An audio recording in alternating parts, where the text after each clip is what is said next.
তেমনি আমাদের স্বাস্থ্য ব্যবস্থাও দুর্নীতির কবলে পড়েছে। কিন্তু 10-12 বছর আগে, 8 বছর আগে, 9 বছর আগে, 7 বছর আগে, 6 বছর আগেও যে দুর্নীতিগুলো ছিল সেগুলো একরকম ছিল। যেমন ধরুন, আপনারা কাগজে পড়েছেন যে কোনো একজন বিধায়ক, নেতা, মন্ত্রী তিনি তার চেয়ে বড় এক নেতার পোষ্য কুকুরকে ডায়ালিসিস করবেন বলে পিজি হাসপাতালে বগলদাবা করে নিয়ে গেলেন। আপনারা দেখেছেন, আমরা তার প্রতিবাদও করেছি। আবার ধরুন, কোন নেতা, মন্ত্রী তার পুত্র কলকাতা মেডিকেল কলেজে পরীক্ষা দেবেন বলে তিনি প্রিন্সিপালের ঘরে গিয়ে সিসিটিভিটা বন্ধ করে দিলেন। এই সবগুলোতে আমরা পরিচিত ছিলাম, আমরা প্রতিবাদও করতাম, সব চুপ ছিল। কিন্তু 2021 সালে বিধানসভা নির্বাচনের পরে যখন আমরা দেখলাম যে একদল নতুন গোষ্ঠীকে আনা হলো শাসকের পক্ষ থেকে, যাদেরকে বিভিন্ন জায়গায় মাথায় বসিয়ে দেওয়া হলো, বিভিন্ন মেডিকেল কলেজের মাথায়, যেখানে ধরুন পরীক্ষা নিয়ন্ত্রণ হয় সেই বিশ্ববিদ্যালয়, স্বাস্থ্য বিশ্ববিদ্যালয়ের মাথায়, সরকারি স্বাস্থ্য ব্যবস্থা যেখান থেকে পরিচালিত হয় সেই স্বাস্থ্য ভবন, যেখানে ধরুন আপনাদের চিকিৎসা সংক্রান্ত কোনো অভিযোগ থাকলে যেখানে করবেন, বিচার চাইবেন সেই মেডিকেল কাউন্সিলের মাথায়, সব জায়গাতে যেখানে স্বাস্থ্যের লোক নিয়োগ হয়, ডাক্তার, নার্স থেকে গ্রুপ ডি স্টাফ সব নিয়োগ হয়, হেলথ রিক্রুটমেন্ট বোর্ড, তার মাথায় এদেরকে বসিয়ে দেওয়া হলো। এরা কেউ নিজের ইচ্ছায় এসে হেঁটে বসেনি, কারণ সরকারি পদ সেখানে সরকারকেই বসাতে হয়েছে, সরকারের সর্বোচ্চ মহল থেকে বসানো। এবং এরা এই পুরনো দুর্নীতিগ্রস্ত নেতাদেরকে একটু সাইডে রেখে এরা যেটা শুরু করলো যে নতুন নতুন ধরনের দুর্নীতির পন্থা আবিষ্কার করতে শুরু করলো এবং জি কর মেডিকেল কলেজকে বেছে নিল নতুন দুর্নীতির পন্থা প্রয়োগের গবেষণাগার হিসাবে। এবং কিরকম আগের নেতারা বললো যে, দেখেছেন, শুনলেন যে তার নেতার ছেলে পরীক্ষা দেবে, সেই দিনে সিসিটিভি বন্ধ থাকবে, কারণ সে টোকাটুকি যাতে করে। এখনকার নেতারা বললো যে না, সবাইকে গণটোকাটুকি করতে হবে, এবং গণটোকাটুকি এমনি এমনি বিনা পয়সা হবে না, আমাদেরকে পয়সা দিতে হবে, এবং যে বেশি পয়সা দেবে গণটোকাটুকি করার পরে সে সবচেয়ে বেশি নম্বর পাবে, আর যে পয়সা দেবে না সে ফেল করবে। মেডিকেল শিক্ষা ব্যবস্থায় এইরকম একটা হচ্ছে যে রীতি আসতে পারে, আমরা দেখে তাজ্জব বলে গেছি।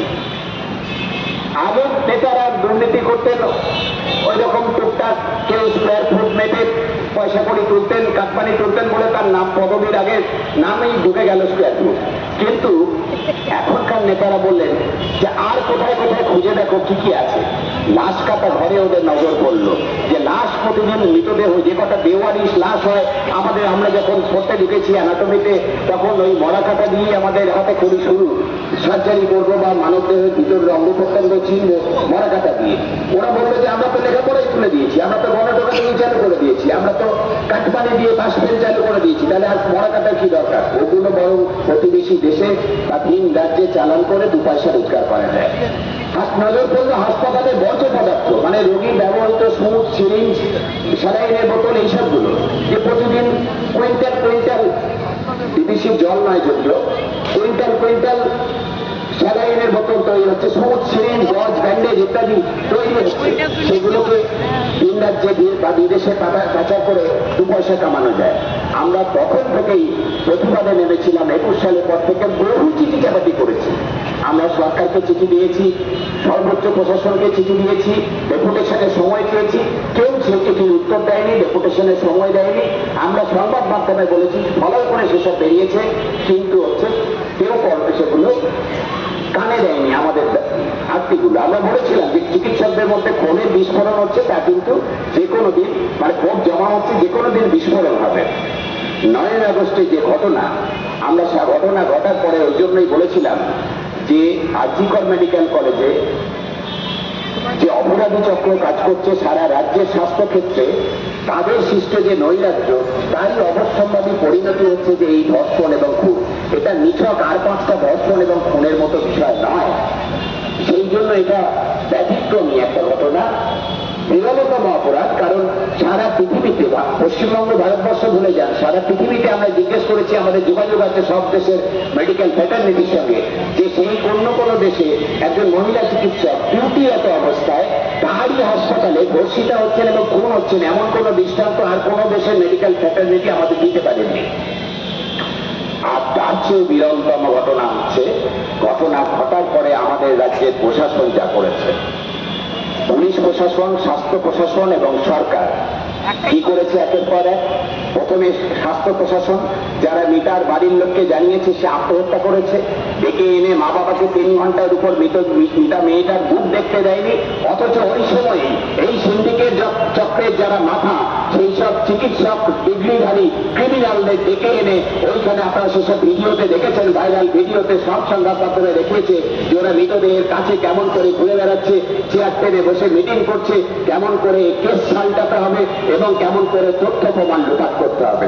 ডিসি নর্থ পদমর্যাদার যে ভদ্রলোক ছিলেন তিনি মৃতদেহ তড়িঘড়ি দাহ করে দেওয়ার যে ব্যবস্থা ওরা করলো শাসক দলের স্থানীয় নেতাদের সাহায্যে, তারই মাঝখানে কিছুক্ষণের জন্য মিতার বাড়িতে গেছিল মৃতদেহ, সেই শবদেহ ধুয়ে রেখে মোটা টাকার বান্ডিল মেয়েটির মায়ের হাতে বুঝে দিতে চায়। আপনারা সে কথাও জানেন যে ডিসি নাথ টাকা দিয়ে মুখ বন্ধ করতে চেয়েছিল, বলেছিল অভিযোগ করবেন না, কারণ মনে করে দেখুন এটা হচ্ছে আমরা বলছি সন্ধ্যে 8:30 নাগাদ ঘটনা, আর এফআইআর কিন্তু তখনও লঞ্চ করা হয়নি। এফআইআর ওই জন্য সব চেষ্টা যখন ব্যর্থ হয়েছে রাত 11:15 এফআইআর লঞ্চ করেছে। ডিসি সেন্ট্রাল ভদ্রমহিলা তিনি ওই ছবি ক্রপ করে দেখাচ্ছেন যে শাসক দলের সব থেকে বড় ক্রিমিনাল নেতা, ডাক্তার নেতা, আমাদের ডাক্তার বলতে তাকে ঘৃণাবোধ হয়, তাকে দেখাচ্ছেন লাল জামা পরা ওই লোকটা, তিনি নাকি পুলিশের ফিঙ্গারপ্রিন্ট এক্সপার্ট। পুলিশ কমিশনার 14 তারিখে রাত্রে যখন আমরা সবাই রাত যাচ্ছি, সারা পশ্চিমবাংলার 1.5 কোটি মহিলা সহ কয়েক কোটি মানুষ রাত যাচ্ছে আমরা বিচারের দাবিতে, সেই সুযোগে আরজিকর মেডিকেল কলেজে পুলিশকে নিষ্ক্রিয় রেখে 1 ঘন্টা ধরে জোড়া 40 সশস্ত্র দুষ্কৃতি দেখিয়ে তারা সেমিনার রুমটাকে ভাঙার পরিকল্পনা করেছিল। আর স্বাস্থ্য প্রশাসন যারা এত 13 বছরে কিছু করলো না, তারা হচ্ছে যে টেস্টে সেমিনার রুমের লাগোয়া যে শৌচাগার থাকে সেটা ভাঙার জন্য অতি তৎপরতা দেখালো স্বাস্থ্য সচিব থেকে শুরু করে ডাইরেক্টর। ফলে আমরা জুনিয়র ডাক্তাররা এবং সিনিয়র ডাক্তাররা যে ঐক্যবদ্ধ আন্দোলনে নেমেছিলাম যে বিচার চাই, আমরা যখন বলছি বিচার চাই, এদের পদ থেকে শাস্তি চাই, সরকার কি করলো, এদের এক পদ থেকে আর এক পদ কাউকে প্রমোশন করে দিল।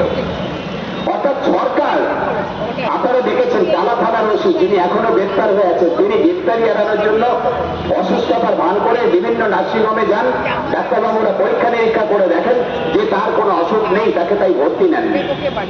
মাননীয় মুখ্যমন্ত্রী তথা স্বাস্থ্যমন্ত্রী তথা পুলিশ মন্ত্রী তিনি নবান্ন থেকে অন ক্যামেরা মিডিয়াতে আপনারা শুনেছেন গত 9 সেপ্টেম্বর বলছেন স্বাস্থ্য সচিবকে যে নার্সিংহোমগুলোর এত বড় অদাসতি যে ওসিকে কেন ভর্তি নিল না, সেই ওসি তার কয়েকদিন পরে গ্রেপ্তার হলেন। অর্থাৎ বুঝতেই পারছেন যে অপরাধীদের আড়াল করা, অপরাধীদের বাঁচানোর জন্য সরকার কতখানি মরিয়া, প্রশাসন কতখানি মরিয়া। আর অন্যদিকে তারা প্রতিবাদী যারা প্রশ্ন তুলছেন, আমরা যারা প্রথম দিন থেকে প্রশ্ন তুলেছি তাদেরকে হয়রান করবার জন্য প্রথমে আপনারা জানেন আমাদেরকে কয়েকজন চিকিৎসকদের, কয়েকজনকে আমাকে সহ আরো কয়েক চিকিৎসককে তারা সমন্ত পাঠিয়েছিল লালবাজারে, আরো সহনাগরিকদের দেখিয়েছিল। বারাসতে শান্তিপূর্ণ প্রতিবাদী মানুষ, তাদের উপরে পুলিশ ধরা, এইরকম আপনাদের এখানে যেমন ছবি আসছে ওদের উপরে পুলিশ লেলিয়ে দিল, পুলিশ রক্তপাত ঘটালো। নৈহাটিতে মহিলারা রাত যাচ্ছিল, দলীয় দুষ্কৃতীদের নামে দিয়ে গ্যাং মলেস্টেশন করালো, মাথা ভাঙাতে মোমবাতি নিভিয়ে দিল। স্বাস্থ্য ভবনে জুনিয়র ডাক্তারে যেদিন উঠলো রাতারাতি ওদের রাস্তায় যে লিখেছিল দেওয়ার লেখাগুলোকে আলকাপড়ে লেপে দিল। আমরা বলেছিলাম যে আপনি জল ঢেলে মোমবাতি নিভিয়ে দিতে পারেন, মানুষের মনের ভিতরে যে জোরের আগুন জ্বলছে, দাবানলের মতো এক প্রান্ত থেকে আর এক প্রান্ত, কার দিক থেকে কোচবিহার ছড়িয়ে পড়ছে, তা কিভাবে নেভাবেন আপনারা? আপনারা মানুষের আমাদের দেওয়াল আপনি রাস্তার লেখা মুছে দিতে পারেন, মানুষের হৃদয়ের বিচার চাই বলে যে লেখা হয়ে গেছে সেই লেখা আপনারা কিভাবে বুঝবেন? আপনারা দেখছেন একের পর এক পুলিশ কথা রাখছে না, প্রশাসন নবান্ন কথা রাখছে না, তারা একের পর এক প্রহসন করছে। অন্যদিকে শাসক দলের নেতা, মন্ত্রী, সাংসদ, বিধায়ক তারা মনে করছেন যে সাধারণ মানুষকে লেলিয়ে দেওয়া হবে, চিকিৎসকদের বিরুদ্ধে 2-4 জন চিকিৎসককে মারধর করবে। কেন মারধর করছে না? মেদিনীপুরে কদিন আগে ভগবানপুর বলে একটা হাসপাতালে ডাক্তারকে মারলো কেন না? হাসপাতালে কেন এক্সরে মেশিন দিই? আপনারা বলুন তো, ডাক্তার তার বেতনের পয়সা থেকে এক্সরে মেশিন কিনবে না স্বাস্থ্য দপ্তর, স্বাস্থ্য মন্ত্রী তার ব্যবস্থা করবে? গত কয়েকদিন আগে সাগর দত্ত মেডিকেল কলেজে যেটা হয়েছে 3 দিন আগে, যে সেখানে বেড, ক্রিটিক্যাল কেয়ার ইউনিটে বেড দরকার, অথচ ক্রিটিক্যাল কেয়ার ইউনিটে বেড এত কম, সেখানে পেশেন্ট ভর্তি আছে, একটা বেড খালি নেই, তারা বেড দিতে পারলো না বলে পেশেন্ট যদি মারা যায় তাহলে হচ্ছে তার দায় কি চিকিৎসকের? আপনি পরিকাঠামো বাড়াবেন না, আপনি হচ্ছে যে বরাদ্দ বাড়াবেন না, আপনি মেলা খেলা উৎসব করবেন, আর হচ্ছে যে পরিকাঠামো বাড়বে না, মানব সম্পদ বাড়াবেন না, ভ্যাকেন্সি থেকে যাবে, এবং যেটুকু বরাদ্দ হবে তা আপনার নেতারা পকেটে পুরবে দুর্নীতি করে। রোগী কল্যাণ সমিতির মাথায় নেতা মন্ত্রীদের বসিয়ে রেখেছেন, তারা পকেট ফুটছে, তারা সব জিনিস বিক্রি করে দিচ্ছে, কাটমানি খাচ্ছে, আর তার দায় দিতে হবে চিকিৎসক, নার্স, স্বাস্থ্যকর্মীদের। আমি তাই বলি এই যে এত মানুষ আপনারা নেমেছেন, আজকে সারা পশ্চিম বাংলায় বহু জায়গায় এইরকম রাত জাগরণের প্রোগ্রাম, কোথাও ভোটদাপলের প্রোগ্রাম অনুষ্ঠান হচ্ছে। সাধারণ মানুষ কারা এসছেন আমাদের চিকিৎসকদের দাবি সমর্থনে? না, এখন আর চিকিৎসকদের দাবিতে চিকিৎসকদের আন্দোলনের সীমাবদ্ধ নেই।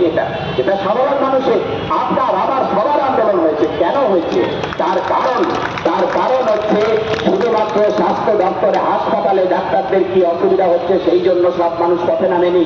উত্তরবঙ্গে চা বাগানের শ্রমিক, সেই চা পাতা তোলার ফাঁকে যখন একসাথে হয়ে হাত মুষ্টিবদ্ধ করে বলছে বিচার চাই, বর্তমানের কৃষক রমণী সে আলপথে নেমে যখন এক শুনে তারা বলছে যে হয়তো বানানটাও ভুল লেখা আছে, ভুল, কিন্তু বলছে বিচার চাই, তিলোত্তমার বিচার চাই। সুন্দরবনের যে দিন মজুর তারাও বলছে বিচার চাই।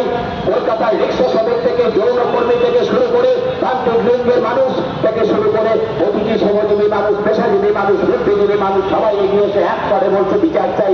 কিসের বিচার চাইছে তারা? এটা বুঝতে হবে। তার কারণ আমাদের সরকারের যিনি সর্বোচ্চ হচ্ছে নেত্রী, তিনি রাস্তায় নেমে বলার চেষ্টা করেছিলেন আমরাও বিচার চাই বলে, তারা কিন্তু আবার কেউ আবার বিচার চাই বলে তারা স্পষ্ট করে দিয়েছিলেন যে দ্রুত ওই সিভিক ভলান্টিয়ার তার 7 দিনের মধ্যে ফাঁসি চেয়েছিলেন। তারা বিচারের অর্থ তারা ওটাই বোঝেন। কেউ দুকদমে দিয়ে মাফিয়ার সঙ্গে বলেছেন নানা সব ফাঁসি নয়, এনকাউন্টার চাই। আমরা বলেছি এনকাউন্টারই বলুন আর ফাঁসি বলুন, ওই একমাত্র সাক্ষ্য। ওকে যদি আপনারা প্রমাণ লোপাটের পরে ওকে লোপাট করতে চাইছেন 7 দিনের মধ্যে, যাতে তদন্ত আর না এগোতে পারে। আর আমরা যারা বিচার চাই বলছি, আপনারা সকলে মিলে যে বিচার চাই বলছি, সেই বিচারের দাবি অর্থাৎ যে অপরাধী চক্রের শিকার হতে হলো এই মেয়েটিকে, তার জন্য যে যারা প্রমাণ ধামাচাপা দেওয়ার চেষ্টা করলো, তদন্ত ধামাচাপা দেওয়ার চেষ্টা করলো, তথ্য প্রমাণ লোপাট করার চেষ্টা করলো, প্রশাসনের সর্বোচ্চ যারা মানুষ আধিকারিক আছে তারা সমেত যারা হচ্ছে যে এইসব করলো, তাদের প্রত্যেকের যেমন বিচার চাই। তার পাশাপাশি সারা রাজ্যে আপনারা যে লুট করার চালাচ্ছেন, প্রতিটি পাড়ায়, প্রতিটি মহল্লায়, প্রতিটি কর্মস্থলে, প্রতিটি বাসস্থানে প্রতিদিন যে দুর্নীতি চালাচ্ছেন, যে লুটের রাজত্ব গত কয়েক বছরে কায়েম করেছেন, তার জন্য এবং দুর্নীতির বিরুদ্ধে যাতে কেউ মুখ খুলতে না পারে, তাই যে ভয়ের আবহাওয়া আপনারা জিইয়ে রেখেছেন, যে হুমকির সংস্কৃতি জিইয়ে রেখেছেন, তার বিরুদ্ধে মানুষ কথা বলছেন, মানুষ নিজের অভিজ্ঞতায় রেখেছেন। সে হচ্ছে দুর্নীতির বিরুদ্ধে চিকিৎসকরা কথা বলছে, আমাদেরও কথা বলার দরকার। আর ভয় পাবো না, তাহলে ঠিক থেকে গেছে, তুলে নেওয়ার রাস্তা নেই, সামনে এগোতে হবে। তাই আপনারা এগিয়ে এসছেন, স্বেচ্ছায় বলছেন যে আমরা আর ভয় পাচ্ছি না। রবীন্দ্রনাথের ভাষায় আপনারা বলছেন যার ভয়ে তুমি দিত সে অন্যায় বিরুদ্ধ মাঝে, যখনই জাগিবে তুমি তখনই সে বলাই দেবে। আর সেই জন্য আপনারা দিন যাচ্ছেন, রাত যাচ্ছেন, ওরা বুঝতে পারছে না যে আজকে 52তম দিন, প্রয়োজনে 530তম দিন পর্যন্ত রাজপথে দখল ওরা রেখে দেবে। ওরা কেউ বিচার সুবিচার ফিরিয়ে না আনা অব্দি থামবে না, এই কথাটা সরকার বুঝতে পারছে না। আমরা তাই বলেছি সিবিআই তদন্ত করছে, খুব ভালো কথা, কিন্তু এই সিবিআই আমরা জানি গত 10-12 বছর ধরে বহু সুযোগ পেয়েছিল। যদি ঠিক মতো তদন্ত করতো তাহলে আজকে যারা এইসব করছেন, যারা অপরাধীদের আড়াল করছেন, যারা প্রতিবাদীদের উপর অত্যাচার নামিয়ে আনছেন, তারা জেলের ভাত খেত, তা তারা করেনি। এই সুপ্রিম কোর্ট আমাদের আইন ব্যবস্থার উপরে সম্পূর্ণ আস্থা রেখেও আমরা দেখেছি যে সুপ্রিম কোর্টে রাজ্য সরকারি কর্মচারীদের মর্যাদার মামলার শুনানি হয় না, তারিখের পর তারিখ পায়। আমাদের শিক্ষক দুর্নীতি মামলার শুনানি হয় না, তারিখ পায়। আদালতের কোনো প্রভাবশালী দুবাই বা লন্ডনে বা আমেরিকায় চোখ দেখাতে যাবেই বলে, বা বেড়াতে যাই কি জন্য যাবে আমরা জানি না, বান্ধবীর সাথে দেখা করতে যাবে বলে এসএলপি রাজনীতিতে দাখিল করলে তার সঙ্গে সকাল যাত্রা এলাম নিয়ে রাখতে যাতে গিয়ে পরের দিন শুনানিটা করতে হয়। ফলে হচ্ছে যে আমরা কিন্তু সুপ্রিম কোর্টকেও বলেছি এই বিরলতম অপরাধের বিচার আপনাদের বিরলতম দ্রুততার সঙ্গে করতে হবে। এবং সবচেয়ে বড় কথা, সিবিআই কি করবে? আইন ব্যবস্থা, আইনের দরজায় আপনারা জানেন যে সেখানে আমরা সিনিয়র ডাক্তাররা উকিল দিয়েছি, জুনিয়র ডাক্তাররা উকিল দিয়েছি, পরিবারের পক্ষ থেকে যা উকিল আছে আমরা বিভিন্ন চিকিৎসক সংগঠন উকিল দিয়েছি। আইনের আমিনায় আমরা 1 ইঞ্চি জমিও আইনি লড়াইয়ে ছাড়তে রাজি নই।